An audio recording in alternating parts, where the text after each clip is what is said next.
Então, hoje nós vamos ver noções primitivas e alguns axiomas da geometria plana euclidiana. Tá?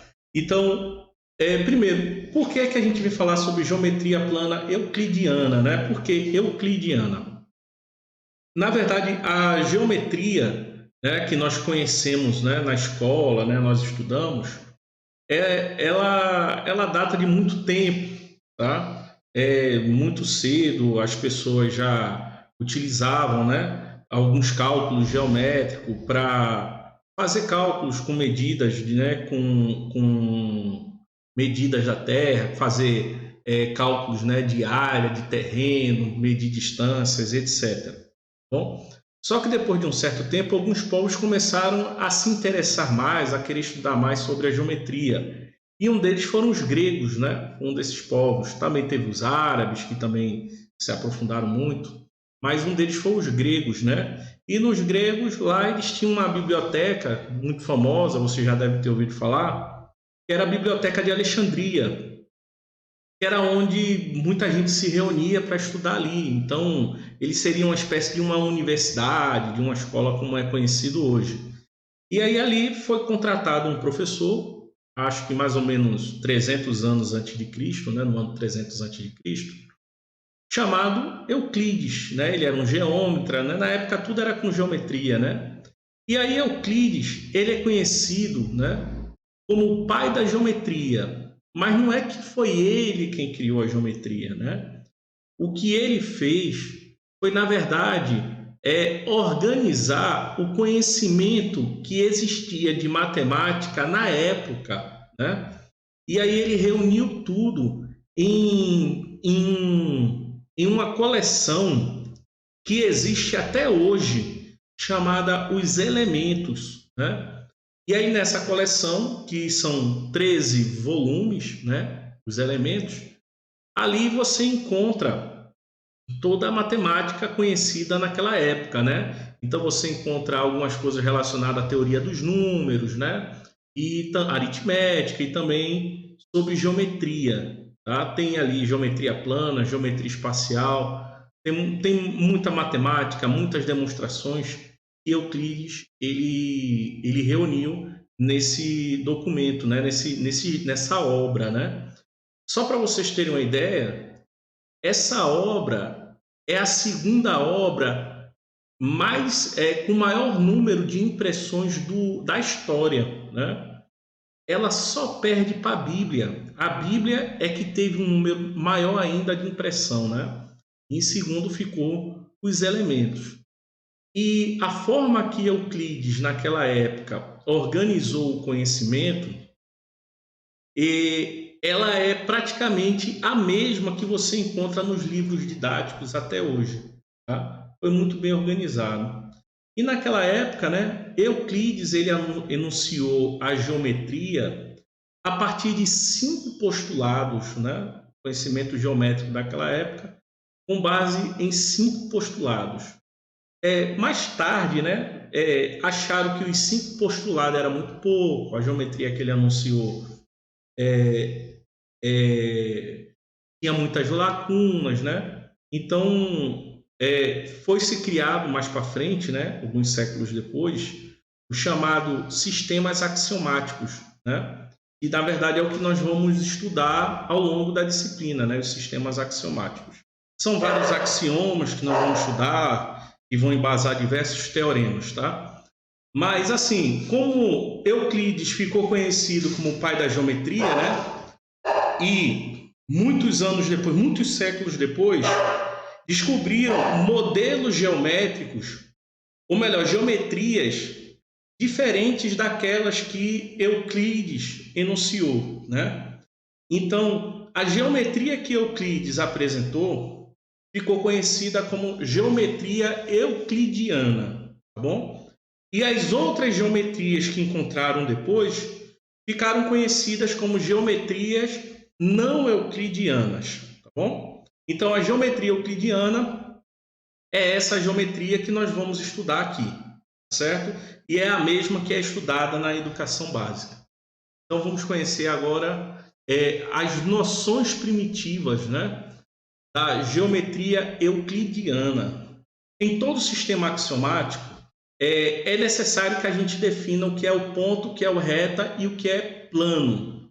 Sendo que na geometria euclidiana, ponto, reta e plano, a gente não tem como definir, né? Então a gente só tem como apresentar apenas como uma noção. Para as geometrias não euclidianas, a gente define exatamente o que é um ponto, o que é uma reta e o que é o plano, tá certo? Mas na geometria euclidiana a gente não consegue apresentar uma definição. Então, o ponto, como eu disse para vocês na última aula, ela é considerada como sendo a menor unidade geométrica, tá? E que normalmente a gente representa ela como esses círculos que vocês estão vendo aqui, tá? Normalmente a gente representa ela dessa forma.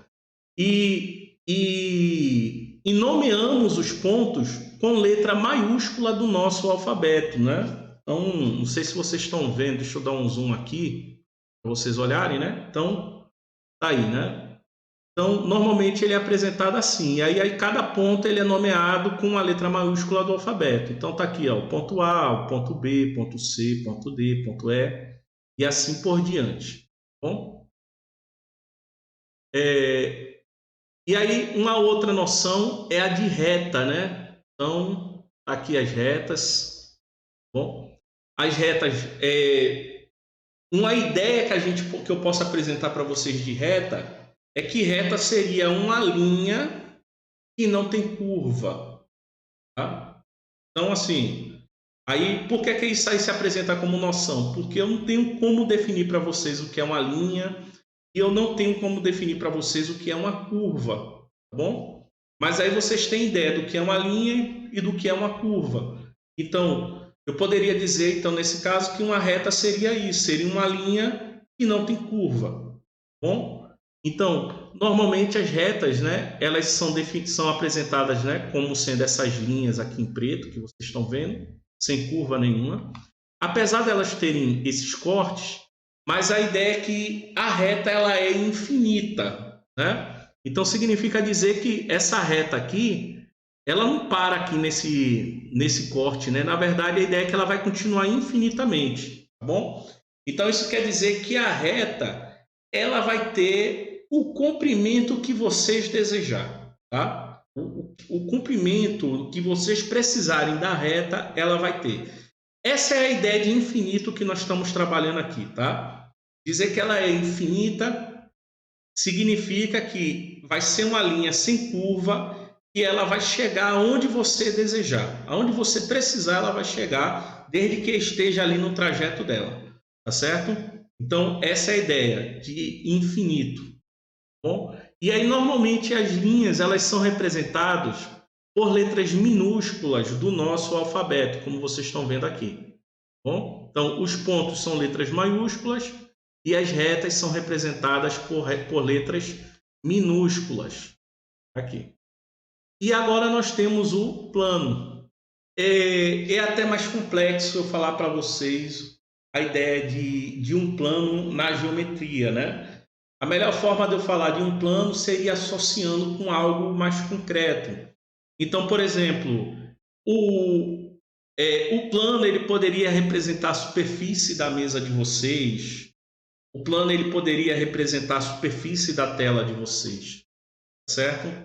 Ele na verdade ele seria mais ou menos uma superfície que também não teria nenhum tipo de curva, nenhum tipo de saliência, nada disso. E que ela iria se estender infinitamente para todos os seus lados, né? Então, por exemplo, esse plano ele não se limita só a esse lado aqui que vocês estão vendo, não. Na verdade, ele iria se esticar até o infinito, né? Desse lado aqui, desse outro, né? Normalmente a gente acaba representando um plano como se fosse um quadrilátero, né? A gente utiliza, né? Então ele acaba tendo uma ideia quando a gente fala em plano, que o plano teria um formato de um retângulo, um formato de um paralelogramo, né? Mas na verdade o plano ele não tem formato. Ele não tem formato, porque ele é infinito, tá certo? Então ele na verdade ele seria uma representação de uma superfície que poderia estar horizontal, ou vertical, inclinado, né, diversas posições, mas desde que essa superfície ela não teria nenhum tipo de saliência, ela não teria nenhum tipo digamos assim, de algum ponto côncavo, nada disso, tá? Ela seria totalmente lisa, reta, plana em qualquer trajeto que você fizer, tá certo? Seria mais ou menos isso. Então aí plano é como eu disse a vocês, assim, não tem como definir. É apenas apresentar essa noção, tá? Então, temos algumas coisas interessantes quando a gente fala sobre ponto, reta, plano, né? Pronto. Então, por exemplo, o ponto, como ele é a menor unidade geométrica, um ponto ele não tem área, certo? Ele não vai ter área. Ele é a menor unidade geométrica, então ele não tem uma área. Embora você olhe assim, mas Bino, esse círculo aí que você está mostrando, por menor que seja, né? Por menor que esse círculo seja, mas esse círculo aqui está ocupando uma área. Sim, beleza. Esse círculo que vocês estão vendo é apenas a representação do ponto. Mas o ponto ele não tem área, ele é algo infinitamente pequeno, tá? Ele não tem área. Bom, aí nós temos a reta, né? Como eu falei para vocês. A reta, ela é uma linha e a ideia é que ela não tem espessura. É uma linha que não tem espessura, tá? É como se eu colocasse um ponto na frente do outro, né? E assim segue, né? Então ela não tem espessura. A ideia é essa. Então a linha seria uma representação de, por exemplo, sei lá, seria um fio esticado, né? Que você, quando está com um fio esticado, você não observa a espessura do fio, você só olha o comprimento do fio, entendeu? Seria as marcações do rejunto no piso de vocês. Isso seria a ideia de reta, né? Ela não pode ter curvas, tá bom? E o plano, ele não tem também, digamos assim, uma altura, plano, né? Ele não tem altura. Ele é só a superfície, ele é só aquela região. Beleza, gente. Será que eu consegui apresentar uma ideia do que seria ponto, reta e plano? Tá? A gente não tem como definir esses três entes, mas a geometria euclidiana ela parte dessas três ideias. Tá? O ponto é o menor, é um elemento, é a menor unidade. A reta é uma linha que não tem curvas. E o plano seria uma ideia de uma superfície, tudo infinito, né? Tanto a reta quanto o plano, elas são infinitos. Tá bom? E a ideia de infinito seria aquela ideia de que tem o tamanho que eu precisar. Vamos pensar assim, né? Ele vai ter o tamanho que eu necessitar, que eu precisar, que eu queira. Tá? Tanto quanto eu queira. Beleza?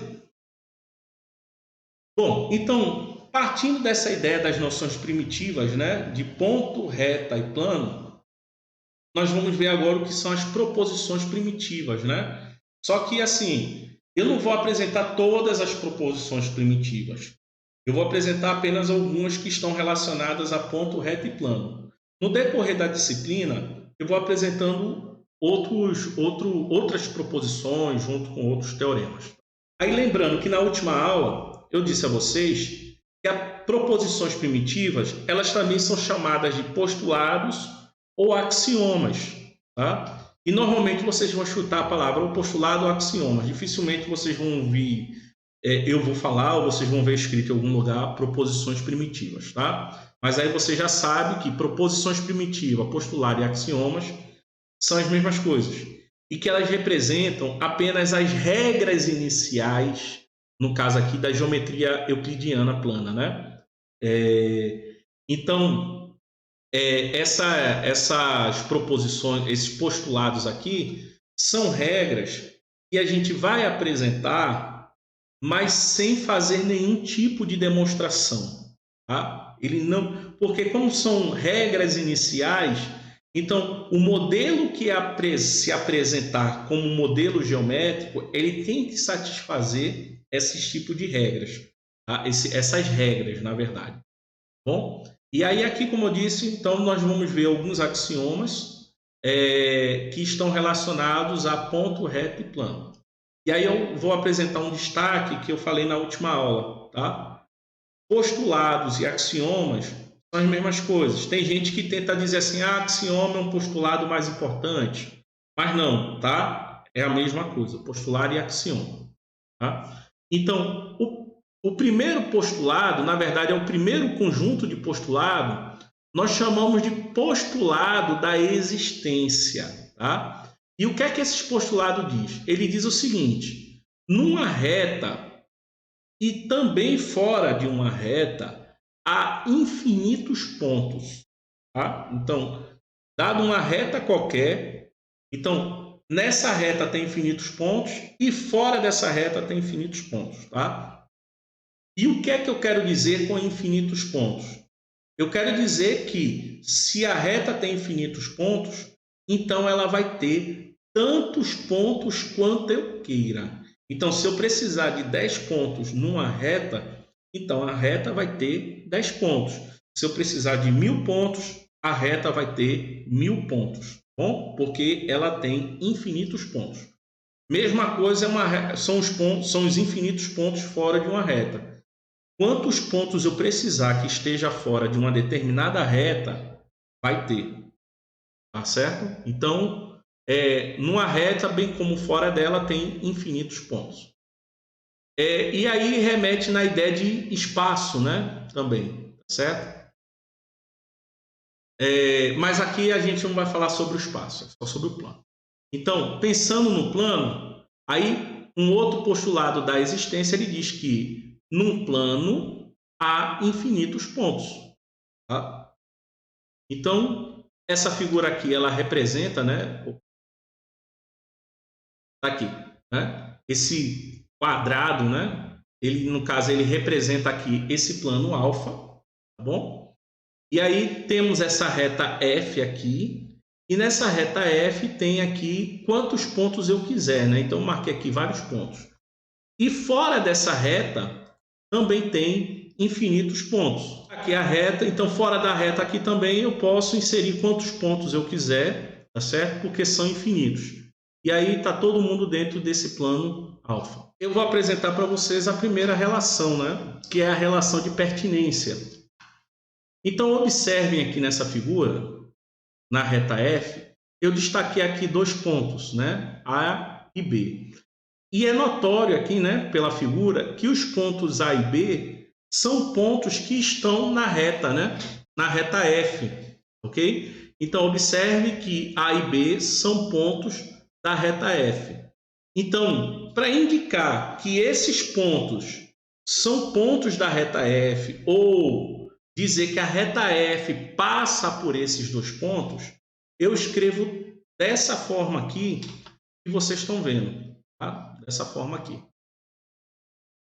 E o que quer dizer isso daqui? O que quer dizer isso daqui? A leitura, né? Aqui nós temos o seguinte, esse A, essa letrinha grega que nós chamamos, né, de epsilon e F, significa A pertence a F, tá? Então, essa letra grega aqui, epsilon, significa pertence. E o outro, né, B pertence a F, tá? Então, dessa forma aqui, eu estou definindo para vocês uma relação entre um ponto e um conjunto, né? Que nesse caso aqui é a reta R, que é a relação de pertinência, tá? Vou botar aqui relação de pertinência.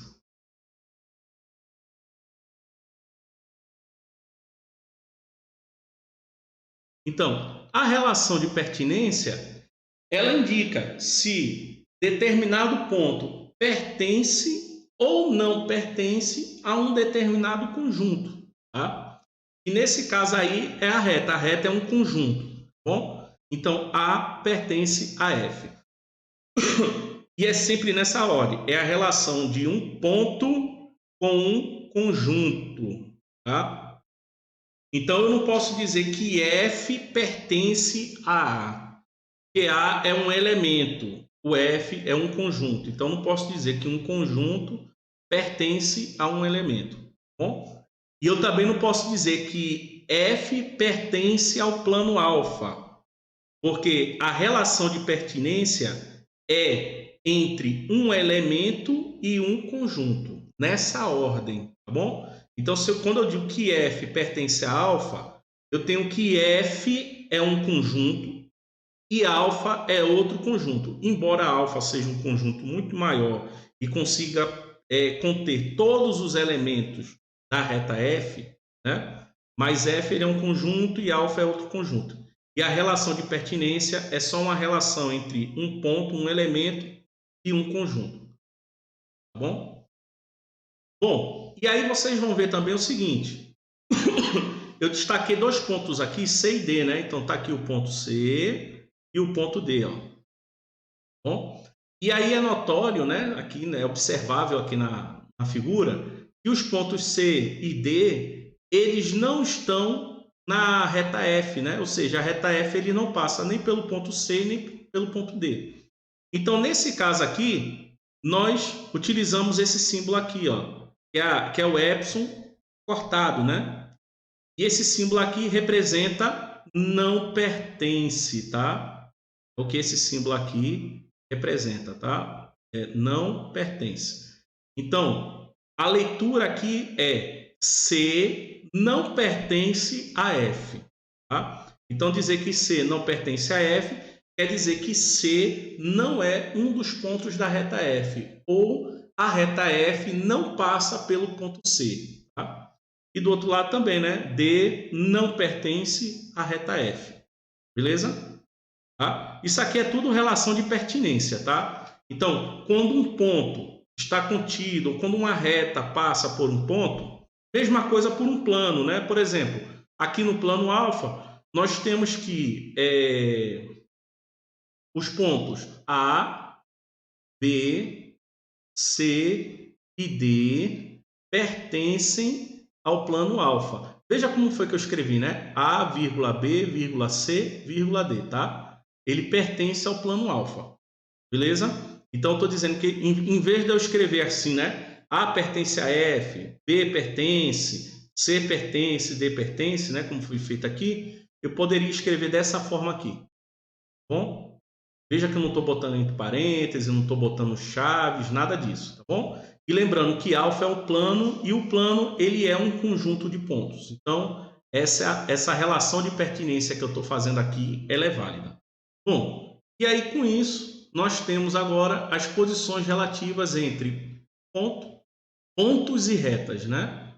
Então, dados dois pontos aqui, A e B, então, esses dois pontos, eles só vão ter duas posições distintas. Ou esses pontos são chamados de coincidentes, ou seja, a representação dos pontos A e B é a mesma, tá? É um ponto só que vocês estão vendo aqui. E aí, para dizer que A e B são coincidentes, a gente pode escrever dessa forma aqui, né? A é igual a B, tá? Então, quando eu digo que A é igual a B, né? Se eu digo A e B são dois pontos de tal forma que A é igual a B. Então, você sabe que esses pontos são coincidentes, ou seja, a representação deles é a mesma, tá? É de um ponto só. Na prática, eu estou querendo dizer que A e B é um único ponto, tá bom? Ou eu vou dizer que esses pontos são distintos. Então, cada um deles vai ter uma representação diferente. Então, esse aqui representa o ponto A e esse daqui representa o ponto B. E, algebricamente, eu represento que o ponto A é distinto do ponto B dessa forma aqui, ó, dizendo que A é diferente de B. Bom? Então, quando eu estou falando com dois, né, quando eu estou verificando a relação entre dois pontos, só há duas possibilidades. Ou esses pontos coincidem, ou seja, a representação deles é a mesma, então um ponto é igual ao outro, ou eles são distintos, ou seja, os dois pontos são diferentes, tá? Então, A igual a B e A diferente de B é a forma algébrica de representar essa relação entre esses dois pontos. Beleza? Tranquilo? Bom, e aí agora eu vou mostrar para vocês a relação entre um ponto e uma reta. Então, a relação entre um ponto e uma reta também são duas, tá bom? Então, dado uma reta R e um ponto P. Então, ou R passa pelo ponto P, ou R não passa pelo ponto P. Tá? Só há essas duas possibilidades. Se R passar pelo ponto P, então algebricamente a gente representa dessa forma aqui que vocês já viram, né? Que é a relação de pertinência, né? Então, P pertence à reta R. Tá bom? Caso a reta R não passe pelo ponto P, então algebricamente a gente representa dessa forma aqui, tá? P não pertence à reta R. Tranquilo? E aí aqui temos uma condição para 3 ou mais pontos, tá? Então, por exemplo, se 3 ou mais pontos pertencem a uma mesma reta, então nós vamos dizer que esses pontos são todos colineares, tá certo? Então, por exemplo, tem aqui os pontos A, B, C, né? Então, veja que A, B e C, ele pertence à reta R, né? Nesse caso aqui, então, A, B e C pertence à reta R. Então, dizemos que A, B e C são colineares, tá? Ou seja, existe uma reta que passa por todos esses pontos, tá bom? Agora, veja, quando eu digo que são colineares, isso só vale para um conjunto de 3 ou mais pontos, tá? Não faz sentido eu dizer que 2 pontos são colineares, tá bom? E vocês vão ver mais na frente. Por quê? Tá? Vocês vão ver, na verdade, mais na frente, que para 2 pontos distintos, sempre vai existir uma reta que vai passar por eles, tá? Sempre. Dados 2 pontos distintos, sempre vai ter uma reta que vai passar por eles. Então, não faz sentido você ficar dizendo que 2 pontos são colineares. Então, essa relação de pontos colineares só vale se for para 3 ou mais pontos, tá? 3 ou mais. Aí vejam esse daqui, né? Veja que os pontos A e C pertencem à reta R, mas o ponto B, ele não pertence à reta R, né? Então, quer dizer que esses pontos não são colineares. Ou eu digo que não são colineares, ou eu também posso dizer que eles são não colineares, tá? Não colineares. Tá? Então, veja que nesse caso aí, eu tenho que os pontos A e C pertencem à reta R e o ponto B, ele não pertence à reta R. Bom, então, se eu tenho então uma reta que passa por 2 pontos e um terceiro ponto não pertence a essa reta, então já fica claro que os 3 pontos são não colineares.